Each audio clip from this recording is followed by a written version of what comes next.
Hello, everybody. Um, Due to circumstances beyond my control, I wasn't able to record this with my grandmother like I had planned to do. So I'm going to have to read the responses that she emailed to me with the questions that I asked of her. So the first question I asked her is, in what ways did the lack of technology make life harder compared to today's level of technology? Her response was, I don't know if it was harder per se. Things are now more convenient, less time consuming it used to be. You have quicker access to knowledge. You can order things online and have them delivered to your house, pay bills online. Saving time on menial chores is a big help, but conversely, people spend more time at work than they used to. My second question was, what is your favorite medium for entertainment? And her response was, I suppose if I only have one choice, it would have to be books. If you have books, you always have a friend. You can travel anywhere, you can see the Brooklyn Bridge being built, the huge accomplishments of Panama Canal, solve a murder, or be a spy behind enemy lines in the French Resistance. With a follow up question to that was, and what is your favorite genre? And please rank your most notables. Her response was that historical fiction and nonfiction were her favorite. And the books that she likes the best were The Path Between the Seas, Loves Jack. It's a story about Jack the Ripper, and that was quite an interesting one. And The Great Bridge. Next question. What are, if any, are the differences for children growing up now contrasted to when you were growing up? This is the response she gave. Children today are exposed to media at an early age. Video games, cell phones, internet.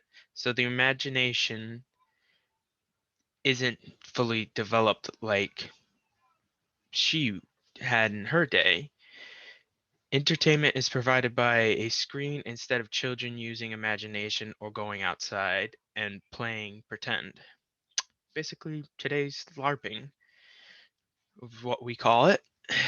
But I see where she's going with that. And I did agree somewhat to her, even though I mentioned that we have, me and my brother have pretty vivid imaginations and they could get somewhat troublesome, even though we did grow up with certain technology. Moving on to the next question. If you could join a certain time period and live in it, when would it be? Or if it's not in the past, imagine what you could would consider utopia. Her response was the mid 50s through the 60s. And I asked, what has been your favorite era and describe what it made so appealing after hearing her answer. For me, the decade of the 50s to the 60s was pretty exciting and also a little innocent in the nation. Technologically, we were on the threshold of many new discoveries, especially with the Apollo program. So many things had to be created to achieve this goal, and I feel people came together as a nation to make it succeed. Right there, you can see a lot of her feeling that people came together more during that time to achieve this goal, to have national success. And she went on to say that she doesn't feel like people are as proud of their nation as they were back in her day, which is a interesting note to have. I would say that the qualities of respect have changed compared to what she was talking about. Moving on to the next question. Is there anything that has changed since you were little, that you wish you had not? Her response was, nothing really comes to mind that I miss from childhood to now. I enjoy most of that technology has to offer because basically on the whole, I think most things have stayed the same. It is just for some, as they get older, people seem to romanticize the time. They grew up thinking it was a lot better than it was, which I do agree with that. I liked how she characterized that response by saying people romanticize earlier periods. Like now, everyone just romanticized the 80s. It's the greatest time. It's this. Everything was better in the 80s, which for some things it was. For sure, movies were definitely better in the 80s. No doubt about it. Moving on to my next question. What do you hope the future will bring? And conversely, what do you fear the future will bring? This was her response to what the future will bring.